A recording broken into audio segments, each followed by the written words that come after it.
Una semana turbulenta y cargada de tensiones ha golpeado con fuerza al gobierno de Gustavo Petro, quien, a un año de entregar el poder, atraviesa uno de los momentos más difíciles de su mandato. A la tragedia del asesinato del senador y precandidato presidencial de oposición Miguel Uribe Turbay, un hecho que ha estremecido a todo el país por su carácter de magnicidio, se han sumado choques políticos internos con antiguos aliados, críticas cada vez más duras del empresariado colombiano y una creciente tensión diplomática con Estados Unidos, país que amenaza con desertificar a Colombia en materia de lucha contra el narcotráfico, una decisión que, de concretarse, tendría repercusiones profundas en la economía y la política exterior del país.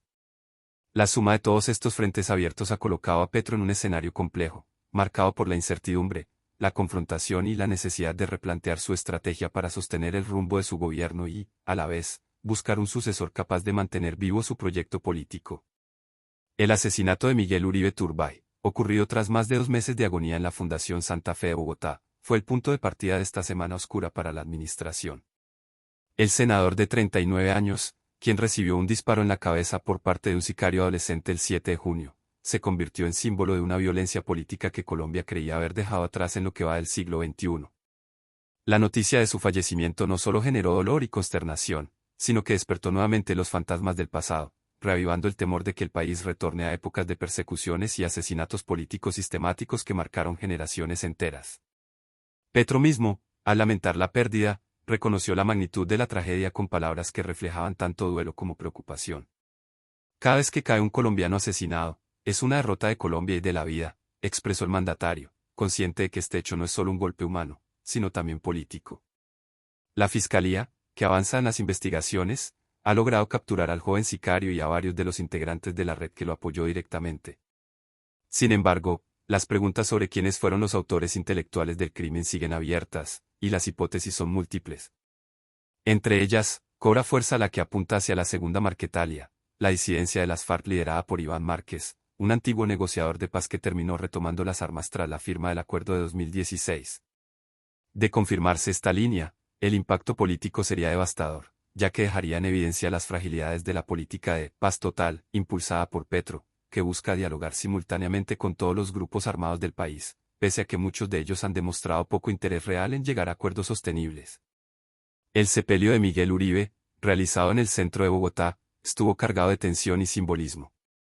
La familia pidió expresamente que ni el presidente ni sus ministros asistieran, un gesto que reflejó la desconfianza y la distancia creciente entre sectores opositores y el gobierno.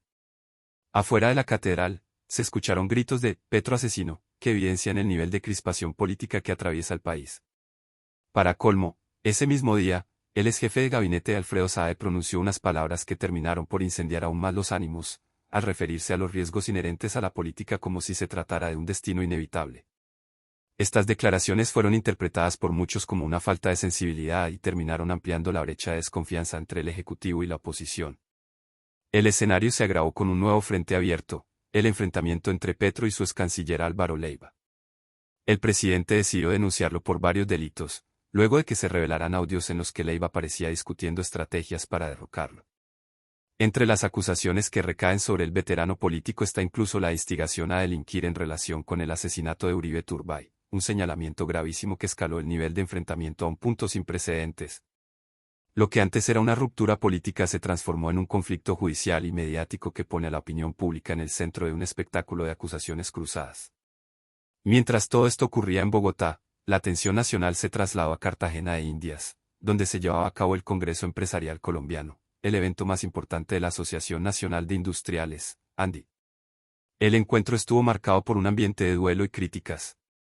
La agenda original fue modificada para dar espacio a actos de homenaje a Miguel Uribe Turbay. Se transmitió en directo la misa de su entierro y se celebró una Eucaristía especial en su memoria.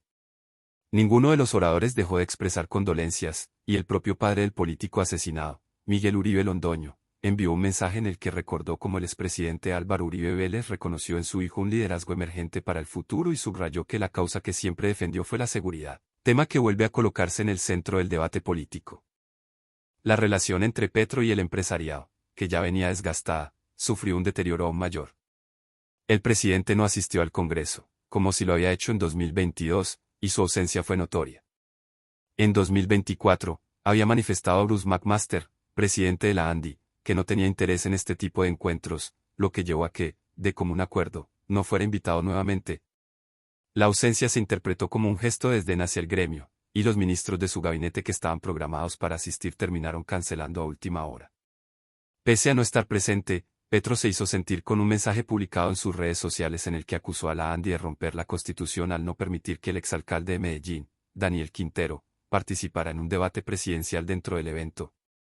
Sus palabras, en las que acusaba a los empresarios de querer solo personas que se arrodillen y se pongan las cadenas, fueron vistas como una provocación y un nuevo ataque a un sector con el que su relación se encuentra al límite. El choque con los empresarios se suma a la presión internacional. Desde Washington se han enviado señales de preocupación sobre la política antidrogas de Colombia, y la administración de Donald Trump, que regresó al poder, ha dejado entrever la posibilidad de desertificar al país en este tema. Una medida de este tipo tendría un fuerte impacto en la cooperación bilateral y pondría en riesgo recursos millonarios destinados a programas sociales y de seguridad. Además, proyectaría una imagen de aislamiento en momentos en que Colombia necesita el respaldo internacional para sostener sus negociaciones de paz y sus objetivos de inversión extranjera. La amenaza de desertificación ha sido leída por muchos como un síntoma del deterioro de las relaciones entre los dos países, que atraviesan un momento delicado justo cuando más se requiere solidez diplomática. En este complejo escenario, Petro enfrenta la paradoja de intentar consolidar un legado y buscar un sucesor político que le garantice continuidad, mientras las crisis internas y externas parecen socavar esa posibilidad. La violencia política ha reabierto heridas del pasado, la división con el empresariado limita su capacidad de diálogo interno, la fractura con figuras que fueron parte de sus círculos cercanos revela tensiones en su propio proyecto, y las fricciones internacionales amenazan con debilitar su posición en el ámbito global. Cada uno de estos elementos, por sí solo, sería un desafío considerable. Juntos, conforman una tormenta perfecta que ha convertido esta semana en un punto de inflexión para su gobierno. En la medida en que la opinión pública observa con atención cada movimiento, el futuro inmediato de Petro parece marcado por la necesidad de recomponer relaciones, garantizar seguridad en un clima de polarización y demostrar que la apuesta por la paz total puede dar resultados tangibles antes de que termine su mandato. El asesinato de Miguel Uribe Turbay ha dejado claro que la violencia política sigue siendo una amenaza real, y la respuesta del Estado a este hecho será determinante para recuperar la confianza ciudadana. A su vez, las tensiones con el empresariado exigen un cambio de tono y una voluntad de acercamiento que, hasta el momento, el presidente no ha mostrado. Y en el plano internacional, la diplomacia se vuelve una herramienta vital para evitar un quiebre con Estados Unidos que podría repercutir en todas las áreas de la vida nacional. Lo ocurrido esta semana no es simplemente una sucesión de episodios desafortunados, sino un reflejo de la encrucijada en la que se encuentra Colombia bajo el liderazgo de su primer presidente de izquierda. El desenlace de estos conflictos marcará no solo el destino del último año de su gobierno, sino también el rumbo de la política colombiana en los próximos años. En este contexto, las decisiones que tome Petro en los meses venideros serán recordadas como determinantes para definir si su proyecto logra dejar una huella transformadora o si, por el contrario, se diluye en medio de las tensiones y la confrontación. Si quieres mantenerte informado sobre estos temas y seguir de cerca cada detalle de esta historia que marca el presente y el futuro de Colombia, te invito a suscribirte a este canal y dejar tu comentario con tu opinión sobre la situación. Invitamos a suscribirte a nuestro canal y dejar tu comentario. Tu opinión es fundamental para nosotros y nos ayuda a seguir produciendo contenido suscríbete para no perderte las últimas noticias y análisis sobre este conflicto en evolución. Comparte tu opinión en los comentarios y mantente informado con nosotros en Zona de Tensión.